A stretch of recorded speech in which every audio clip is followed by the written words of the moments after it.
So today we have a chance to ask some questions to Director of Programs of IE Business School. So this is David Bach, right? Hi. Yeah, and I'm glad to see you in Kiev. Hello. Thank you. So Great to be here. First question is, what are major advantages of MBA programs which are offered in IE Business School? Please compare them with those offered in the USA, I mean 2-year programs. Right. Well, you mentioned one of the most important differences right away, right? All programs at IE Business School are MBA, our Masters in Management, our Executive MBA. All of these programs are 1-year programs, whereas in the US the standard length is 2 years, and for an Executive MBA sometimes even longer than that. So we feel that, in a very busy world with a lot of opportunities for people, it's very difficult to take 2 years off. So we try to really have an intense, short 1-year experience. So that's clearly one of the differences. The second one is diversity. If you look at our MBA program, more than 90% of our participants come from outside of Spain. In fact, this year it's 93%. We have more students from the US, from India, from Colombia, and from Italy than from Spain. Spain is actually only the number 5 countries. So that's the kind of diversity that you can't get in the US. Even the most diverse programs in the US will only get to about 30-35% international students, and many of those have already lived in the US prior to doing the program. I think the kind of diversity you get at IE with 70 or 80 different nationalities in the program is unique. And then on top of that, of course, Madrid is an incredibly exciting city.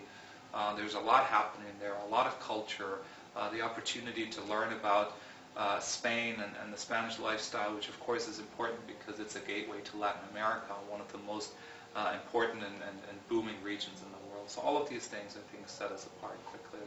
So do you think 1 year is enough time just to get all those information needed for future business leaders? I do. Yes.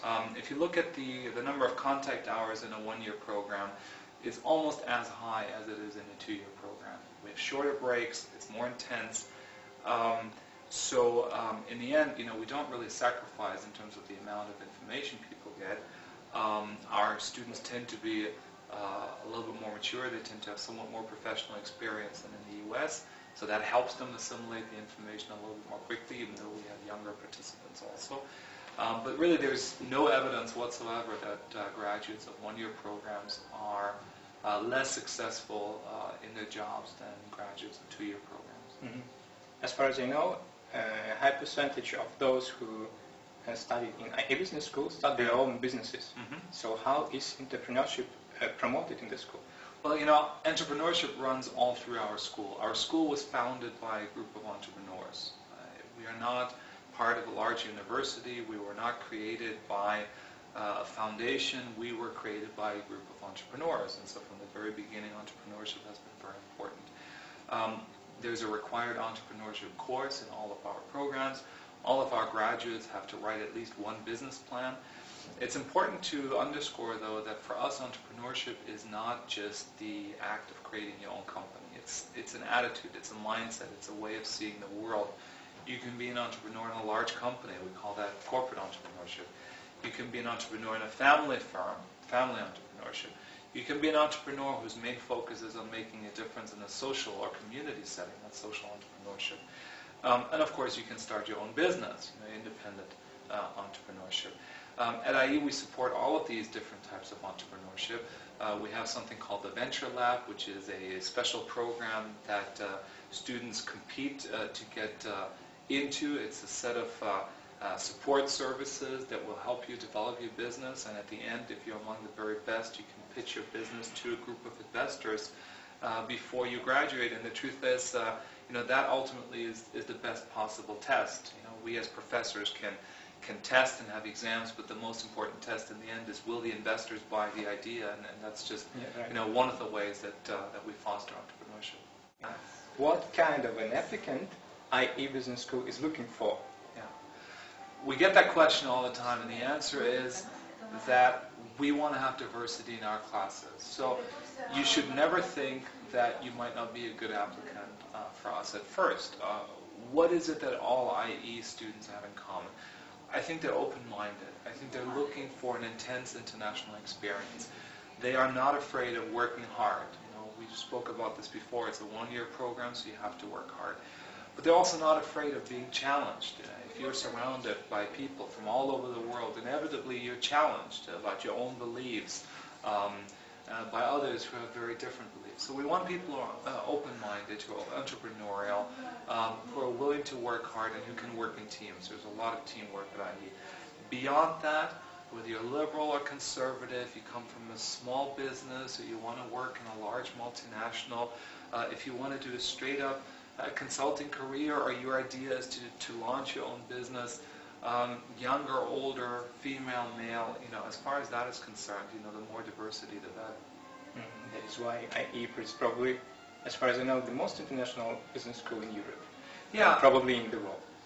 I mean, there are a couple of other schools that are similarly diverse, but I think the diversity really does stand out because in our case it isn't just national diversity. We have, I remember a student from Iran, a female student from Iran who was an entrepreneur and had her own flower business. I remember a guy from India who had been in the Indian Merchant Navy, before actually having a corporate career.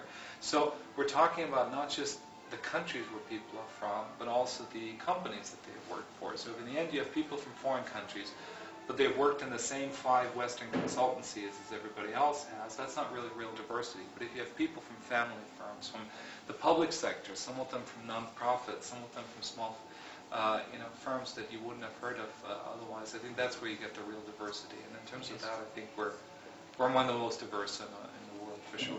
Interesting. As far as we are now in Kiev, Yeah. so my question is, do you have special offers for those who apply from Russia, Ukraine, I mean CIS countries? Sure. Now, our students from the CIS region in general are wonderful students. We definitely want to have more students from this region. They tend to be very well prepared technically, and they tend to benefit a lot from what we offer because our approach to education is so different to what they would have been used to in a university setting. There's no lecturing, it's all interactive, case discussions, developing new skills. So I think students from this region can benefit a lot from our programs, but students in our program can benefit from students who come from here. So we try to attract the best talent from the region. We have a couple of special scholarships aimed at countries from emerging markets. Of course, Russia and Ukraine are a part of this. We have special scholarships in particular to attract women from this region. Wonderful, talented young professionals here in Ukraine and Russia and other parts of the former Soviet Union. So there's quite a bit of financial aid available to bring that talent into our school. Mm-hmm. So admission process goes on, and I think the question I'm going to ask you should be addressed to Director of Admission Council, but still, those who decided to apply to IE Business School, they are preparing their documents now. What mistakes should they avoid in their application package? Yeah, so there's a golden rule about what you should do, and when people don't follow it, they make mistakes. And that golden rule is be yourself. As I said before, we cherish diversity. We want diversity. So the worst thing for us is if somebody tries to be somebody they're not because they think that's the type that we're looking for. Because we really aren't. We're looking for certain attitudes, but beyond that, we're very open, and we expect our candidates to be open-minded. So be yourself. Be clear about what it is that you're hoping to get out of the program. Be clear about what you think you can contribute to the other students, because when we make a decision about admissions, it's not just is this person qualified to do the program, but also very often our admissions officers are graduates of the program, and we ask them to ask themselves, would you have wanted this person to sit next to you in the classroom? Would your experience have been even richer if that person had been next to you? And that's a very important criterion for us. And so in order to answer that question, we need to make sure we really know who the person is. So be authentic. The flip side is the mistakes, right? People who pretend they are somebody they're not, who try to anticipate what the admissions officer may want to see, who oversell themselves in their essays. It's perfectly normal for somebody who's 24 or 25 to not have had a deal yet that they've landed worth $50 million. So, if it hasn't happened yet, then don't, lie about it. Tell us something else that was remarkable, and maybe it was a fairly small thing, but for you it was really important. We're much more interested in that than somebody telling us stories that they think we want to hear. Okay, clear. So, and my final question is, backend one can find some additional information about IE school? I mean, except for web, perhaps. Yeah. Well, except for web, I mean, we're everywhere, right? We're right now here in Kiev. We're really looking forward to the session we're going to have here later today. We have about 80 people signed up for our event tonight, which is a great turnout. It just shows how much interest there is in our programs at IE Business School.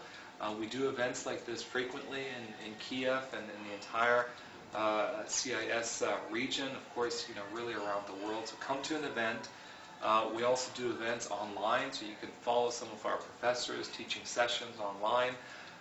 There's a lot on the web, but not just our website. We're very active in social media. We have a YouTube channel. We have an iTunes channel where you can listen to students, you can listen to professors, you can learn from them, you can get a sense about the place. Very active, of course, in Facebook. Follow us on Twitter at @IEBusiness, or you can also follow the @IE Alumni Twitter feed, so you get a sense of this. And then, at the end of the day, despite all of these activities, best thing, come visit. There's a direct flight from Kiev to Madrid. It's only about 3 hours away. Hop on a plane, come check out the place, see if you like the feeling, see if you like the people, see if you like the city. If it feels right, it's a good way of really getting a deep sense of what it would be like. Yes, I'm sure you will like it. Yeah. So, thank you for your time. You're very welcome. I wish you to find more applicants from CIS country, and I'm sure they are good applicants. And have a good evening today and a good session. Great. Thank you very much for having us. Bye. Bye-bye.